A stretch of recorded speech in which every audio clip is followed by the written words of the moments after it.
Bom dia, meus irmãos. Graça e paz do Senhor Jesus. Nós vamos hoje trazer a perspectiva bíblica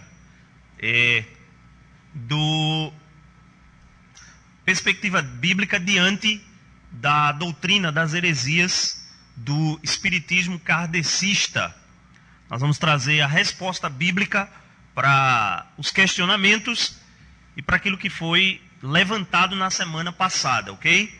Então, o nosso slide está aí, a perspectiva bíblica diante das heresias do espiritismo. Vamos ter uma palavra de oração, pedindo que Deus nos abençoe, dirija os nossos passos e a nossa sabedoria para esse momento em nome de Jesus. Pai, nós te louvamos, nós bendizemos o teu nome, pelo Deus que tu és. Ó Deus, obrigado por esta manhã, pelo nosso despertar, pela nossa chegada aqui em paz. Obrigado pelo que tu és, pelo que tu tens feito em nossas vidas. Obrigado, Senhor, porque o teu Espírito tem nos preservado e nos guardado de tantos ensinamentos, ó Deus, distorcidos que existem nos dias de hoje. Ó Deus, que o Senhor nos preserve nesse caminho, fiéis ao Senhor e à tua palavra. Nos ajuda, Senhor, a trazer respostas bíblicas diante das heresias do espiritismo kardecista. Pedimos a tua direção, a tua bênção, em nome de Jesus. Amém.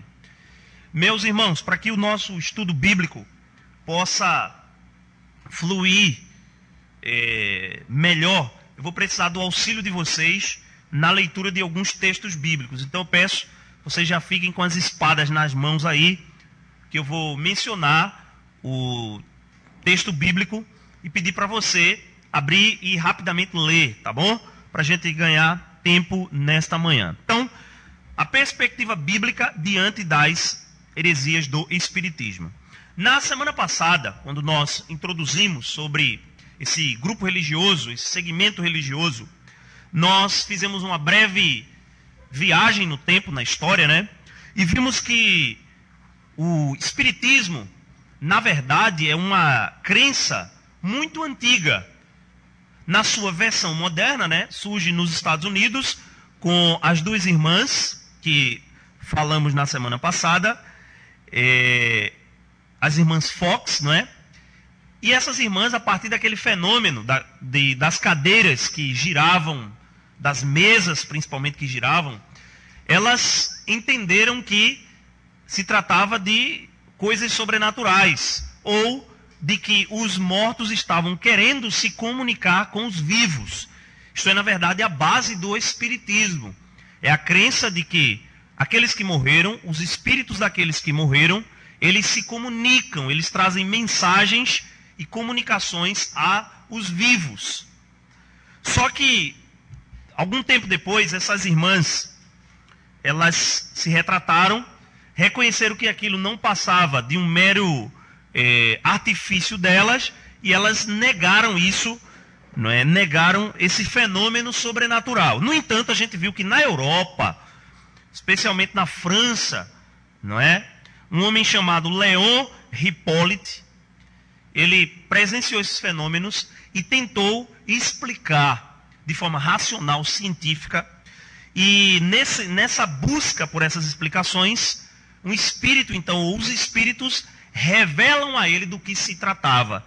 E esse cidadão, que tem esse nome, ou tinha, né, ele já faleceu, ele exatamente usa um pseudônimo de Allan Kardec, e é ele quem sistematiza os ensinos e as doutrinas dos espíritas.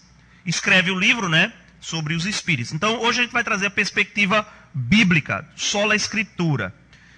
Na semana passada, nós estudamos essas doutrinas, ou esses ensinamentos, aquilo que a gente julga ser importante. A gente viu sobre a fonte de autoridade, mundos habitados, outros mundos, né, habitados. Falamos também sobre os espíritos, comunicação com os espíritos dos mortos, a doutrina da reencarnação, Deus, a concepção que eles têm de Deus, Jesus Cristo, Satanás, os demônios, e por fim, salvação e queda. E também trouxemos alguns dados estatísticos sobre esse grupo religioso, ok? Então hoje a gente vai trazer a perspectiva bíblica. Primeiro, nós vamos ver fonte de autoridade. Pedir para Rafael abrir em Gálatas 1, por favor. Pedir para Gustavo abrir em 1 Pedro 2, 20 e 21. E Lili abrir em Hebreus 1. Muito bem, então vamos lá. Primeira coisa que a gente precisa ver aqui. Dissemos na semana passada que os espíritas, eles veem a Bíblia como um livro interessante de literatura, reconhecem o valor da Bíblia, mas não a têm como palavra de Deus inspirada, infalível, autoritativa, como nós. Vimos também que até alguns assuntos que concordam com o que eles acreditam, eles acham muito interessante. Eles dizem que a Bíblia fala sobre reencarnação, fala sobre consulta aos mortos, e essas porções da Bíblia, eles utilizam.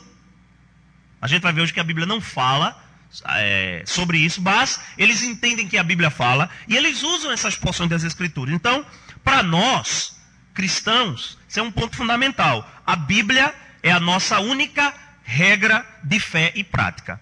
Os nossos ensinos, eles não estão baseados num líder religioso que surge do nada, tendo novas revelações, dizendo que está tudo errado e que agora ele vai revelar o certo. Não. A revelação que recebemos é diretamente de Deus, registrada em sua palavra. Então, para nós, a Bíblia é a única fonte de autoridade. Existem outras, mas essas outras devem estar submissas à palavra de Deus. Para nós, a Bíblia é inspirada por Deus e foi escrita sobre a direção do Espírito Santo. Esse texto de 2 Timóteo 3,16 é muito conhecido, né? Ele diz que toda a Escritura, ela é inspirada. A ideia de inspirada ali é literalmente soprada. Ela provém de Deus. Portanto, a Bíblia é revelação e ela foi inspirada pelo próprio Deus. 1 Pedro 2, 20 e 21, o que é que nos diz?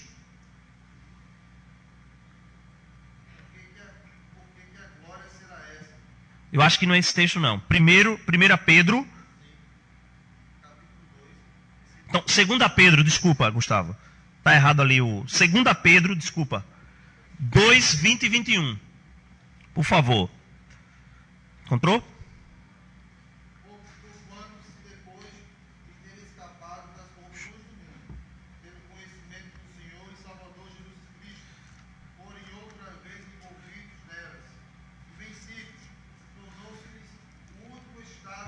Só um detalhe, viu, Gustavo? Deixa eu só encontrar aqui essa referência. Eu me equivoquei aqui, né?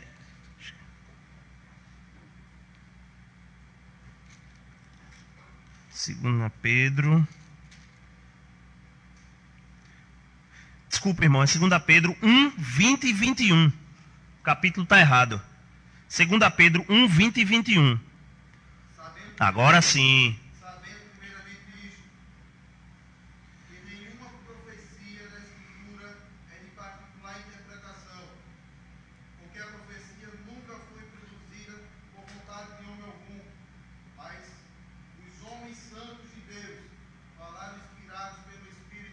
Ok, então os homens santos falaram inspirados, ou uma outra versão, a minha atualizada, diz movidos, conduzidos, guiados pelo Espírito Santo. Então, a nossa fonte de autoridade é a Bíblia, tão somente a Bíblia. Todas as demais, a tradição, não é? A história, tudo isso deve estar submisso à palavra de Deus, à autoridade das Escrituras. Então, a Bíblia nos mostra que qualquer outro tipo de evangelho deve ser rejeitado. Um dos livros que é fonte de autoridade do Espiritismo é o Evangelho segundo o Espiritismo. Juntamente com o Livro dos Espíritos, o Evangelho segundo o Espiritismo é também uma outra fonte. Olha o que é que Gálatas 1, 6 a 8 nos diz.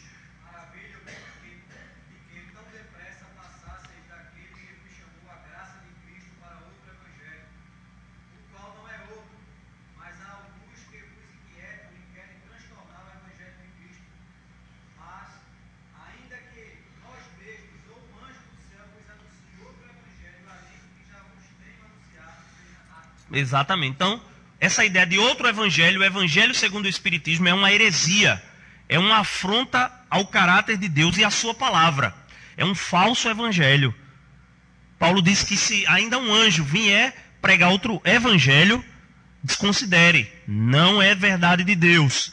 E por fim, o Espiritismo, ele alega ser, eles dizem que são a terceira revelação de Deus à humanidade. A primeira foi Moisés, a segunda Jesus, e o Espiritismo é a terceira revelação. Lembra que Allan Kardec é o fundador, é a principal personalidade desse movimento, e ele diz ter justamente recebido dos Espíritos essa direção de sistematizar e dar início. Ele não é a terceira pessoa, o Espiritismo não é a terceira revelação de Deus à humanidade. A última revelação de Deus à humanidade suprema foi Jesus, como nos diz Hebreus capítulo 1, versos 1 e 2.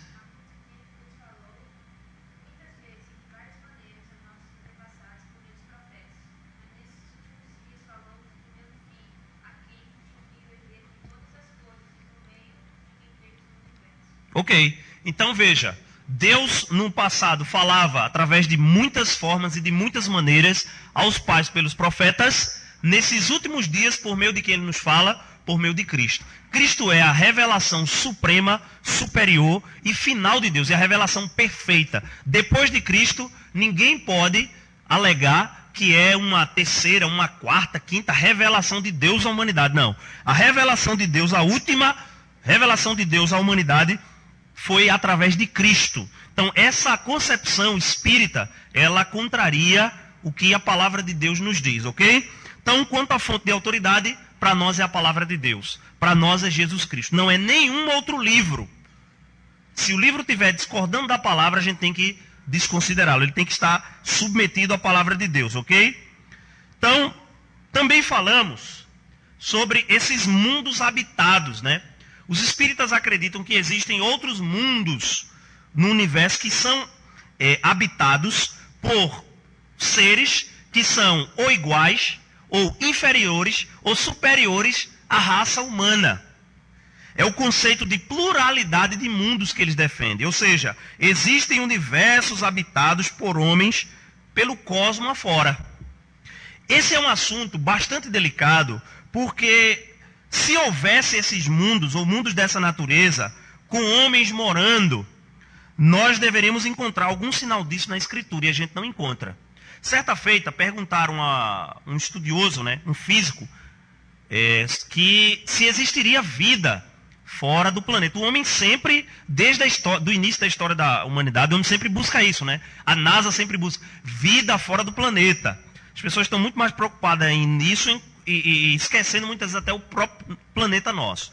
Perguntaram, existe vida inteligente fora do planeta? Ele disse uma coisa interessante, sim, existe. Como? Sim, Deus. Deus não só habita o planeta Terra, Deus preenche todos os espaços do universo, do espaço sideral. Então existe. Além do próprio Deus, nós acreditamos que existem espíritos, anjos caídos que estão pela vastidão aí do universo.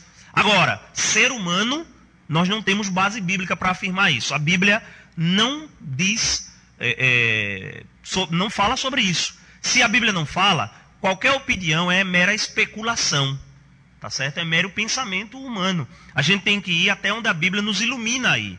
A gente não tem fundamentação bíblica para afirmar que existem outros mundos habitados por homens mais evoluídos ou menos evoluídos do que a raça humana. Eles acreditam dessa forma. Este conceito não foi encontrado na Bíblia. Lembra que para eles a Bíblia não é essa fonte de autoridade. Onde foi que eles encontraram? Nos espíritos. Foram os espíritos quem revelaram a Allan Kardec esses falsos ensinos.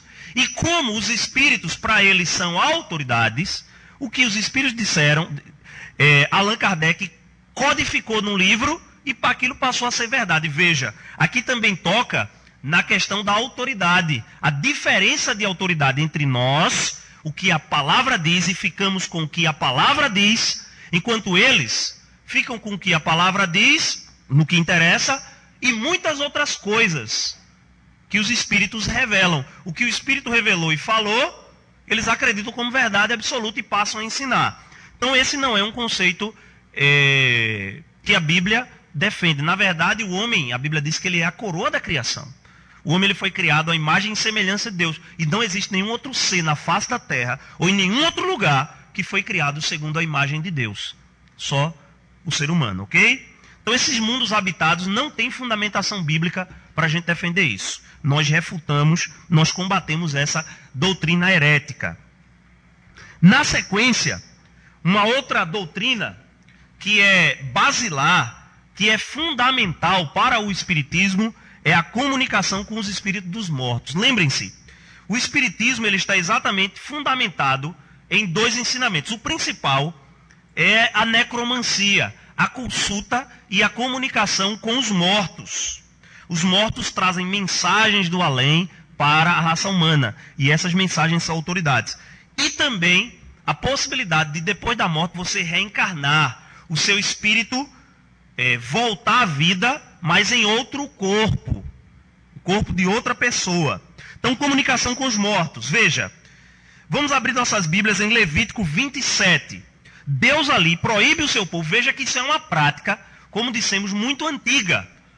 Irmãos, o coração do homem caído é um coração religioso. O homem tem sede pelo Deus vivo. E quando ele não encontra o Deus vivo, ele faz o seu próprio altar para adorar algum outro Deus. Então essa doutrina, ela é muito antiga. O que é que nos diz Levítico capítulo 20, verso 7? Quem encontrou, por favor?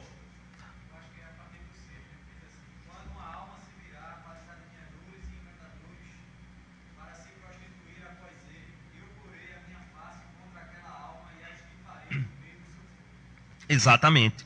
Tem o texto também de Deuteronômio 18, que claramente Deus proíbe o seu povo de consultar aos mortos. Por quê? Na concepção bíblica, aqueles que morreram, eles não interferem no mundo dos vivos, isso é muito claro. Não há fundamentação bíblica para isso. Deus condena esse tipo de prática, diz que seu povo, porque era uma prática feita pelos pagãos, e o povo de Deus, infelizmente, em alguns aspectos, imitou essa prática. E Deus condena, Deus abomina claramente essa prática. Porque os mortos, eles não têm parte em nada do que se faz e acontece na terra. Os mortos não têm parte. Por exemplo, Eclesiastes 9, o Salmo 88 nos mostra isso. Os mortos não adoram, não louvam o Senhor. Eclesiastes vai dizer que eles não participam, não interferem. Textos como Jó, nós teríamos Isaías, vários e vários textos, base bíblica, para combater essa ideia de que morreu um parente seu, você vai exatamente até uma médium e diz para ela, leva os dados do seu parente e pede para que ela possa trazer ou fazer subir o espírito daquele seu parente para você saber como é que ele está lá, se ele está precisando de... Isso não tem base bíblica. Isso é uma prática muito mais demoníaca do que uma prática cristã. Quando alguém morre, nós não intercedemos pelo morto, intercedemos pela família, porque cremos que se ele partiu para a eternidade com Cristo, ele vai estar com o Senhor. A gente agradece pela vida da pessoa, mas interceder pelo que ela fez na história, a contribuição, mas a gente ora pelos familiares para consolar. Reconhece que até quando ele esteve conosco foi uma bênção, que a partir de agora vai estar com o Senhor. Ele não vai ajudar em nada, tá bom? Na prática de tais consultas aos mortos, sempre existiram embustes, mistificações, farsas, manifestações de demônios. Assim não há comunicação real com os que morreram. Hebreus 9, 27 nos diz isso. A palavra de Deus diz o quê? Que ao homem está ordenado morrer uma só vez. O que é que vem depois disso? O juízo. Depois disso vem o juízo. A Bíblia é muito clara quanto à questão da morte. O que acontece depois da morte? Ela não dá margem de forma alguma para esse tipo de possibilidade ou de consulta. Mas existe um caso na Bíblia, eu queria que você abrisse em 1 Samuel 28, em que os espíritas dizem que houve uma sessão espírita e que é nessa sessão espírita Saul conseguiu se comunicar com o espírito de Samuel. A gente vai gastar um tempinho nessa passagem, porque nas outras concepções a gente vai caminhar um pouco mais rápido. Essa aqui a gente precisa tomar um tempinho. 1 Samuel 28. Nós não vamos ler todo o capítulo, tá? 1 Samuel 28, sua Bíblia tem aqueles títulos, vai ter o título aí, né? Saul consulta Médio de Endor. O contexto aqui é o seguinte, lembra que Deus já havia proibido esse tipo de prática. E quem desse continuidade a essa prática seria morto. Saul, como rei, que tinha que ter a palavra de Deus, sabedor disso, Saul elimina, como diz o verso 3.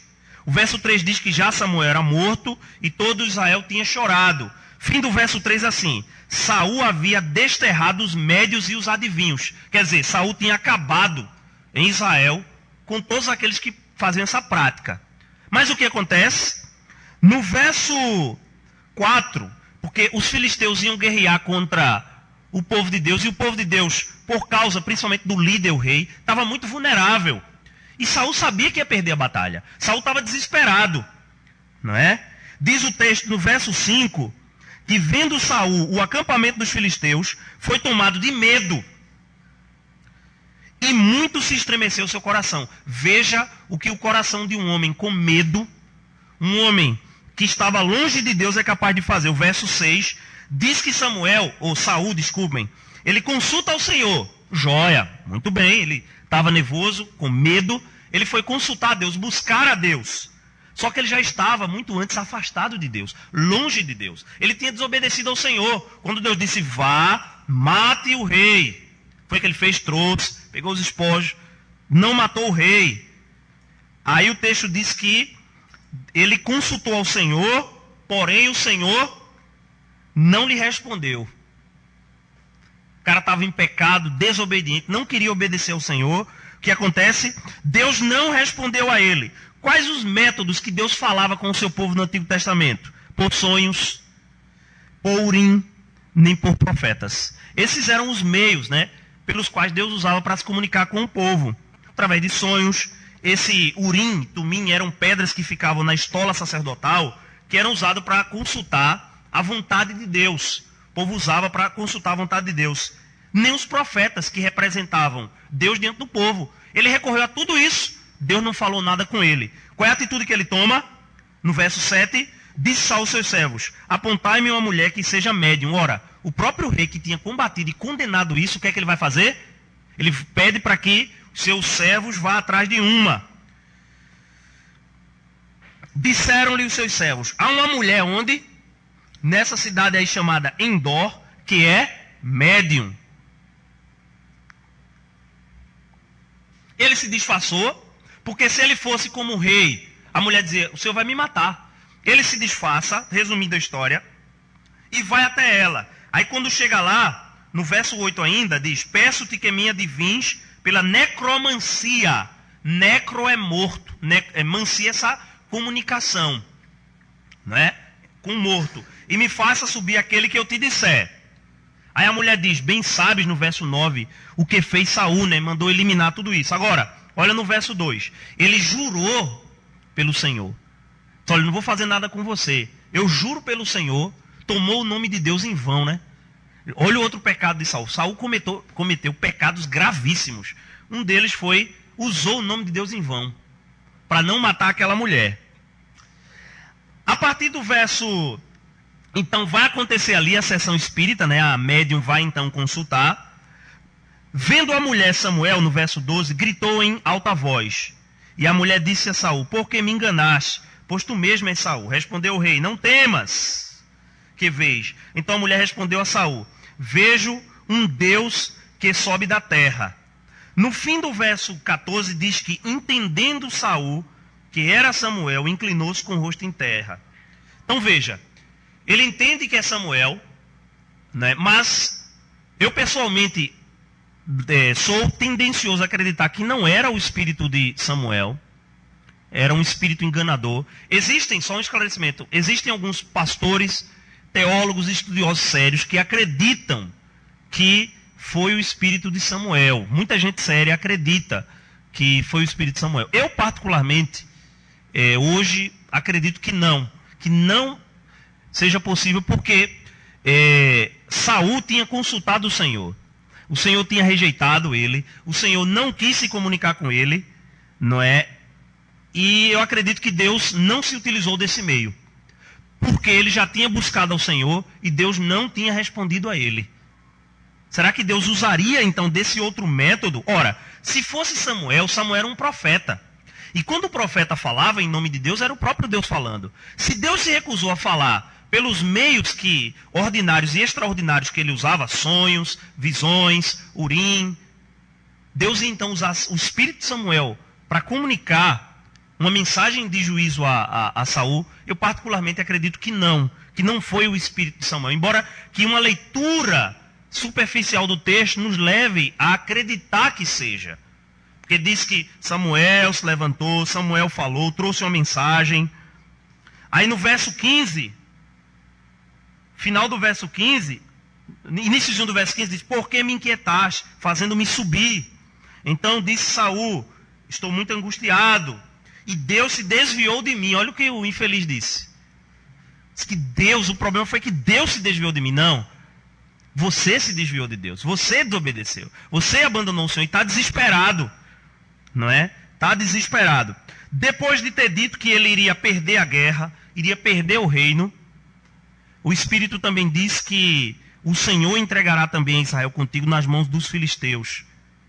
E amanhã tu e teus filhos estarás comigo. Os filhos de Samuel, alguns deles morreram cerca de 10 a 15 dias depois. E outros filhos de Saul, continuaram vivos. Então, essa suposta profecia aqui, ela não se cumpriu cabalmente. Resumindo, irmãos, eu queria que você abrisse a sua Bíblia em 1 Crônicas 10, para a gente resumir essa... Eu vou ter que adiantar aqui, por causa do tempo. 1 Crônicas 10, verso 13 e 14. Porque nós cremos que um texto mais difícil é esclarecido à luz de outro. Diz assim a palavra de Deus: assim morreu Saul por causa da sua transgressão cometida contra o Senhor, por causa da palavra do Senhor que ele não guardara. Agora veja o que é que diz ainda o texto. E também porque interrogara e consultaram a necromante. Ele morreu por causa de sua desobediência ao Senhor.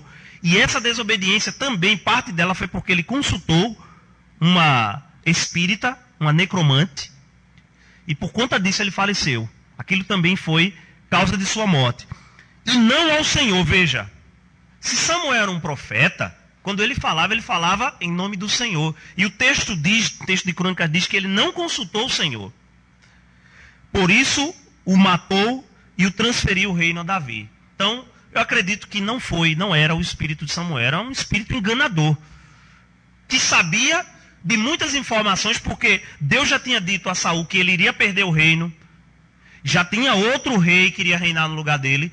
E o espírito, ele não revela tanta novidade assim, que a gente pode observar no texto. Mas coisas que o próprio Saul... Irmãos, olhando para o contexto, você observar e dizer, esse camarada não tem condições de guerrear. Espiritualmente está fraco. E o seu próprio exército também tem sofrido por conta de suas inconsequências. Então, não é possível. Não tem essa ideia dos espíritas, não, de que esse caso aqui foi um caso espírita e que foi o espírito de Samuel. Eu, particularmente, acredito que não foi. Tá bom? Então, nesse sentido, fechando essa ideia, não é possível a comunicação com os mortos. Não é possível. Não há base bíblica para esse tipo de... Os mortos já partiram, estão com o Senhor e não influenciam na existência daqueles que estão vivos. Porque os espíritas, a gente vai ver daqui a pouco, por não acreditar na existência literal de Satanás, dizem que existem espíritos bons, espíritos maus, e esses espíritos maus levam as pessoas a fazer coisas erradas.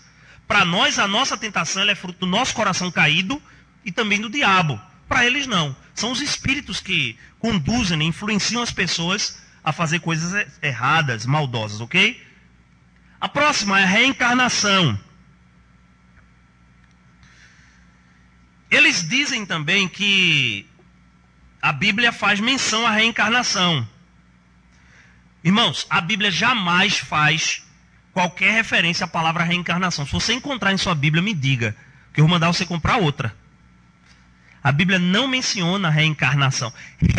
Reencarnar, é a ideia de fazer outra vez, ou seja, voltar à vida, só que em um outro corpo.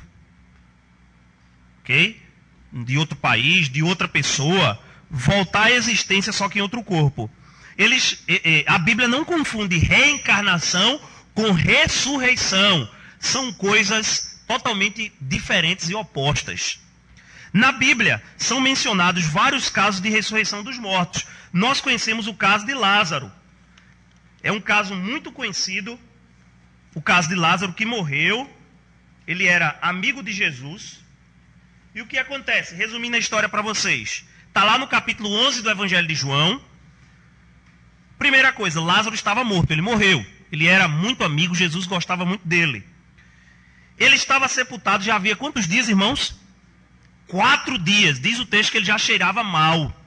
Interessante que Allan Kardec diz que não acredita na ressurreição, porque depois que o corpo morre, ele passa por decomposição, e se for ressuscitar, como é que vai se compor de novo o corpo? Mas biblicamente a gente vê no Antigo Testamento casos de ressurreição. O caso de Lázaro, o corpo já estava praticamente podre, 4 dias. Naquela época você não tinha tantos produtos avançados como tem hoje. Quer dizer, no Egito você tinha, não é, como embalsamar e demorava. Mas no caso de Lázaro não foi. Já estava cheirando mal. Porque nós acreditamos que a ressurreição é um milagre sobrenatural de Deus. Não é explicado pela ciência, por qualquer outro fenômeno. É um milagre. Então veja, Lázaro estava morto, estava sepultado, já cheirava mal, o texto diz no verso 39. Ele ressuscitou ainda amortilhado, quer dizer, com, né, todas as vestes que ele estava. Ou seja, isso demonstra que foi uma ressurreição, que ele voltou à vida. E um detalhe, no mesmo corpo, não em outro corpo. Essa é a diferença entre ressurreição e reencarnação. Na ressurreição, o morto, a alma do morto volta à vida no próprio corpo. Na reencarnação, não. O espírito volta em outro corpo. Ok? Ressuscitou com o mesmo corpo e com a mesma aparência que possuía antes de morrer. Olha aí o caso da ressurreição de Lázaro. Nós temos na ressurreição. E a maior das ressurreições, que é a de Cristo, né? Que em muitos aspectos se assemelha a todas as ressurreições que aconteceram, mas a de Cristo tem uma particularidade. A ressurreição de Cristo foi a ressurreição perfeita. Todas as pessoas na Bíblia que ressuscitaram tornaram a morrer. Opa, menos uma. Quem foi? Jesus não voltou a morrer. Porque ele é o exemplo. Por isso que Paulo vai dizer aos Coríntios que ele é a primícia dos que dormem. Porque ele ressuscitou para nunca mais morrer. E o corpo que Jesus está hoje, o corpo glorificado, será o nosso corpo na eternidade. Lembra que Jesus é o líder que ele primeiro faz. Ele é o modelo que a gente olha para ele, não é? E segue. Então Jesus está com o corpo glorificado, o corpo que vamos ter. Esse corpo ele não tem essas limitações físicas. Jesus nem precisou, não é, para entrar, abrir a porta, certo? Não tem essas limitações, não vai ter mais doença, não vai envelhecer. O próprio caso de Jesus. O testemunho das Escrituras quanto à ressurreição e à morte de Jesus Cristo é que, primeiro, quando a gente vê lá em Lucas, os soldados romanos testemunharam que Cristo estava morto. O Evangelho de João nos mostra isso. José de Arimateia e Nicodemos sepultaram Jesus. Ele ressuscitou no primeiro dia da semana, no domingo. Lucas 24:6 nos mostra isso. A ideia de ressuscitar é ser levantado, ressurgir das cinzas, ressurgir dos mortos. Mesmo após ressurreto, ele ainda portava as marcas dos cravos. Tanto é que Tomé, né? Que a gente até brinca dizendo que Tomé era o crente incrédulo, né? Eu tenho que tocar para ver, eu tenho que tocar para ver. E Jesus mostra para ele as marcas. Jesus mostra que veio com o corpo que ele estava, mas um corpo transformado. Ele mostra a Tomé isso. Agora vivo era o mesmo no qual ele sofrera a crucificação, mas crucificado. Como falei, por isso que Paulo vai dizer que Jesus é a primícia dos que dormem, porque Jesus ressuscitou para nunca mais morrer, para viver eternamente. E o apóstolo Paulo nos diz que a ressurreição de Cristo é o penhor, a garantia de que um dia eu e você iremos ressuscitar. Então, a esperança bíblica para o crente é a ressurreição. Por isso que o crente não tem que estar preocupado com a morte. Por quê? Porque a morte É simplesmente um meio, consequência do pecado, mas um meio que Deus usa para o fiel se chegar até a presença dele, mas há esperança da ressurreição por causa de Jesus. Irmãos, negar a ressurreição é um ponto basilar da fé cristã. O Espiritismo não aceita a ressurreição. Logo, não é um grupo cristão. É um grupo herético. É um falso evangelho. A ressurreição é uma das principais doutrinas do cristianismo. Nós iremos ressuscitar porque Cristo ressuscitou. No entanto, eles negam. Eles dizem que João Batista era Elias, né? João Batista é a encarnação ou a reencarnação de Elias. Só vou ler 2 textos sobre isso. João 1, 21 e Lucas 1, 17. Vamos explicar esse termo aí. Vamos ler primeiro Lucas. Lucas 1, 17. O que é esse João Batista ser Elias? A palavra de Deus diz assim, falando sobre o ministério de João Batista, que foi o último dos profetas, né? Até no livro de Malaquias, Deus prometeu que ia levantar esse último profeta antes da vinda do seu filho. Aí no verso 17 diz assim, e irá diante do Senhor no espírito e poder de quem? De Elias, para converter o coração dos pais aos filhos, e daí continua, né? Mas, olha o que é que o próprio João diz, no seu Evangelho, capítulo 1, verso 21. Ele diz assim, quando perguntaram, né? Ele diz no 20, ele confessou e não negou, eu não sou o Cristo. João não era Jesus. Depois ele diz no 21, então lhe perguntaram, quem és, pois? És tu Elias? Porque o povo de Deus sabia, né? Dessa profecia, que antes do nascimento de Cristo, Elias viria. Aí João diz o quê? Não sou. Eu não sou Elias. És tu o profeta? Respondeu não.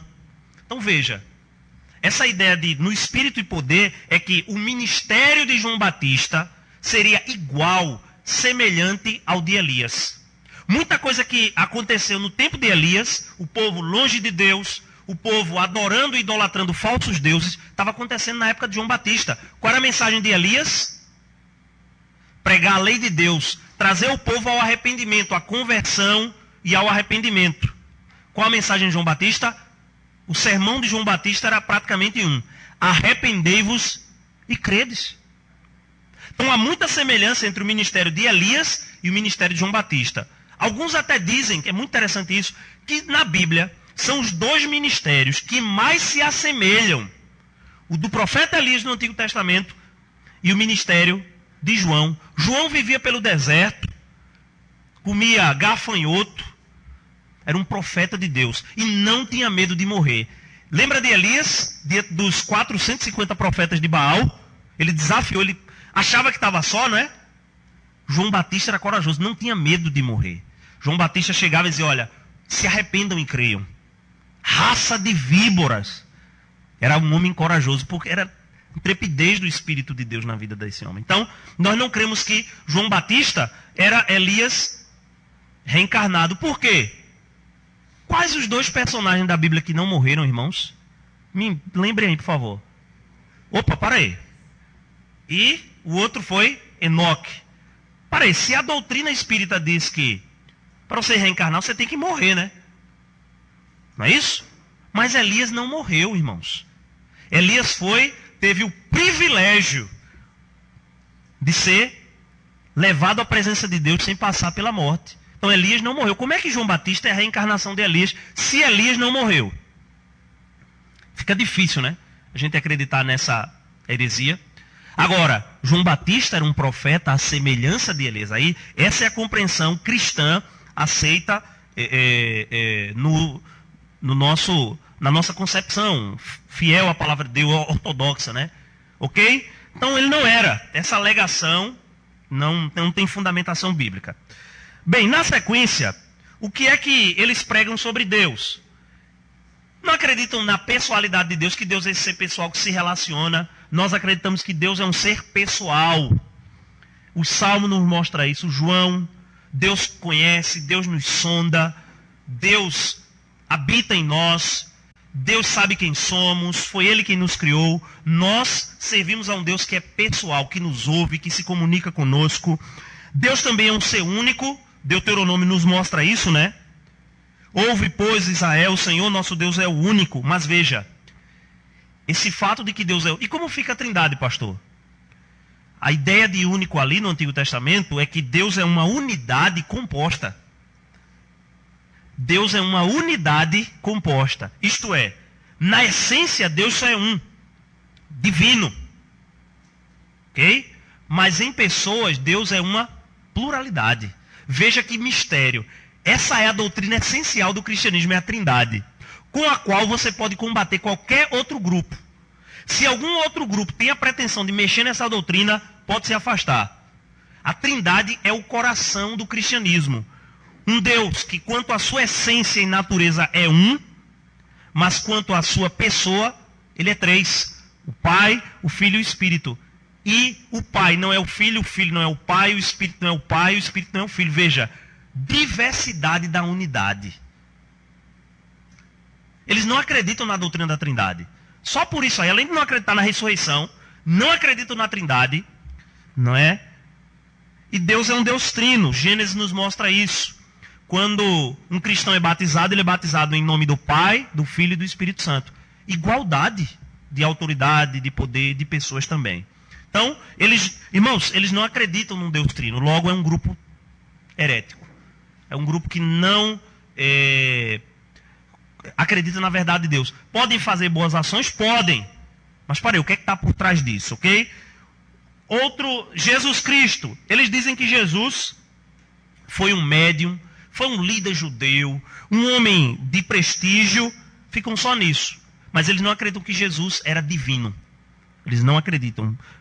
E que logo, se ele não era divino, logo se eles não concebem a ressurreição, Jesus não ressuscitou.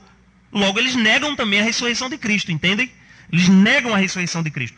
A Bíblia diz que Jesus foi superior aos homens. Hebreus mostra que Jesus foi superior ao sacerdócio de Arão. Ele foi superior aos anjos. Por meio dele o universo foi criado.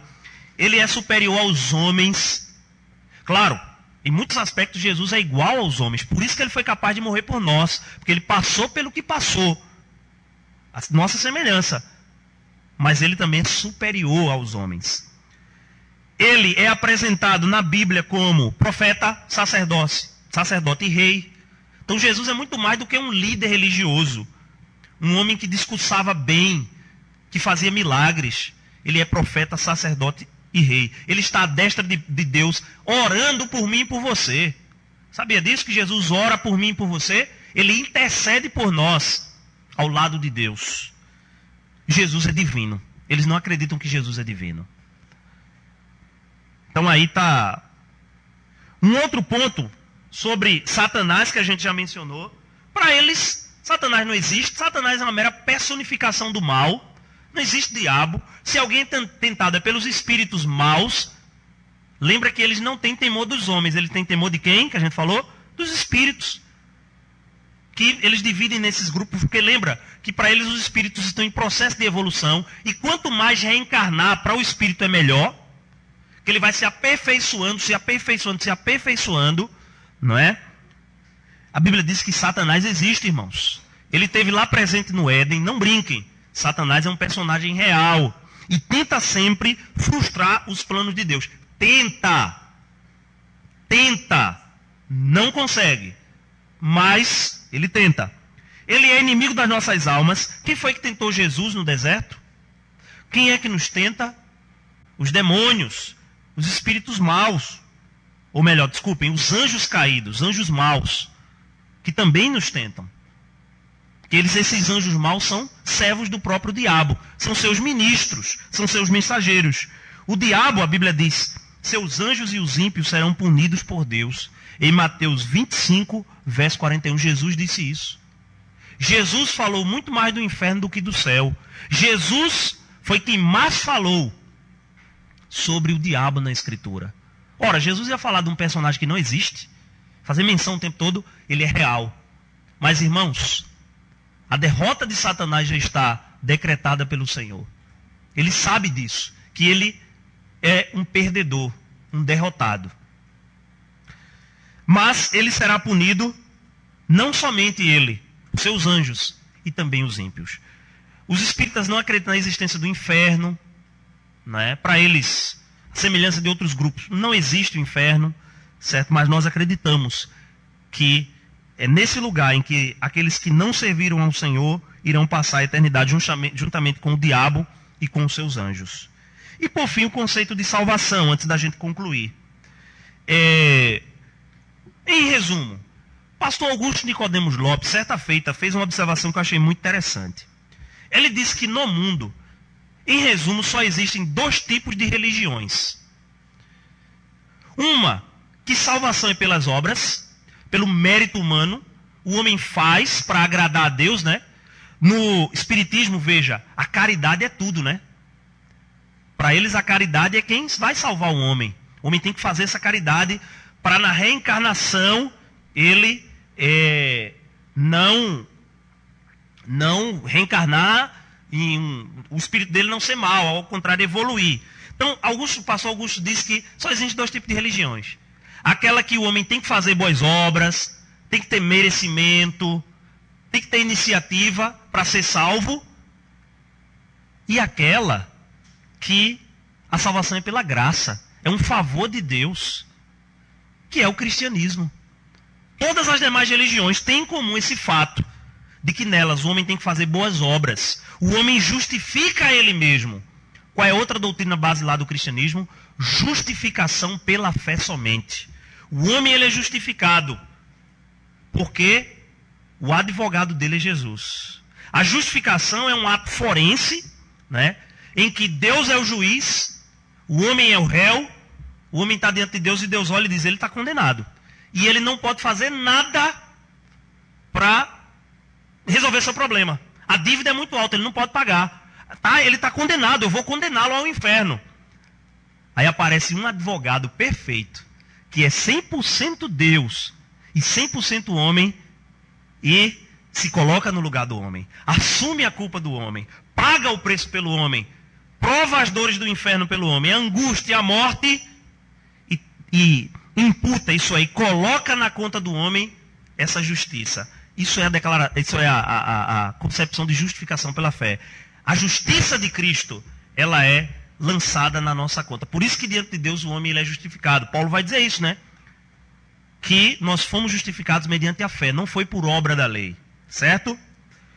Eles não acreditam também na queda. Eles dizem, na verdade, que a queda, né, é quando o espírito vem reencarnar. Eles têm uma concepção dualista. Isto é como se o corpo fosse a prisão do espírito e da alma. É uma concepção muito antiga. A queda para eles é quando o espírito vem e reencarna. Para nós a queda foi quando Adão e Eva desobedeceram ao Senhor. E ali condenou toda a humanidade no pecado. Mas Cristo, que é o segundo Adão, veio e salvou, não é, aqueles que depositam sua fé nele, na sua pessoa. Enfim, eles não acreditam em salvação e queda. Mas tenho algumas conclusões aqui, para a gente encerrar e perguntar se, porventura, tem alguma pergunta. Primeiro, irmãos, o Espiritismo é, sem dúvida, uma das heresias que mais cresce no mundo, especialmente no Brasil. O Brasil é considerado o maior espírita do mundo, o maior país espírita do mundo. Dissemos isso semana passada. Há milhões e milhões. Outra coisa, os espíritas eles não se consideram como uma religião propriamente dito. Você pode ser espírita e ser católico. Alguns acham que é possível ser espírita e evangélico, né? Na verdade, tem evangélicos que é um monte de coisa. Tem evangélicos que é um monte de coisa, menos evangélico. É evangélico que é mundano, é evangélico que é pagão, é evangélico e é ímpio, é evangélico e é ateu. Então veja, eles acreditam que é possível você ter sua religião e também ser espírita, não há problema. Não há problema nenhum. O seu crescimento, sabe por que eles crescem? Devido ao fascínio que os seus ensinos exercem. Mas irmãos, essa religião cresce porque o coração do homem é um coração idólatra. O coração do homem tem sede por adoração. O coração do homem tem sede pela eternidade. A Bíblia diz que Deus colocou no coração do homem essa sede pelo eterno, pela divindade.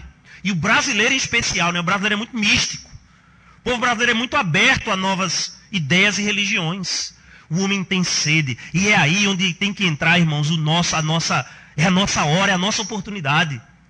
O homem, alguém já disse que o homem tem um buraco no seu coração, um vazio no seu coração, do tamanho de Deus. Só Deus preenche. Não é a bebida, falsa religião, nada mais. Só Deus.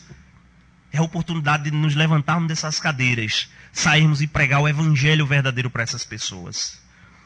Como pessoas que foram libertas pela graça de Deus, nós devemos pregar o evangelho para essas pessoas. Conhecer os seus ensinos e religiões para poder ajudá-los e resgatá-los sem arrogância, fazendo contato com essas pessoas, caminhando com elas, mas mostrando o verdadeiro evangelho da graça, que é capaz de preenchê-la. E que quando Jesus entrar no coração dessas pessoas, elas não vão sentir mais sede por alguma outra coisa, senão pela presença de Deus. Esse é o nosso papel. O objetivo desses estudos é esse, irmãos. Não é apenas a gente conhecer, admirar, sairmos mais sabedores do catolicismo, do adventismo, das testemunhas de Jeová, do mormonismo, do espiritismo kardecista, mas é conhecer com o objetivo de orar por eles, de alcançá-los e trazê-los à fé genuína, trazê-los aos pés de Jesus.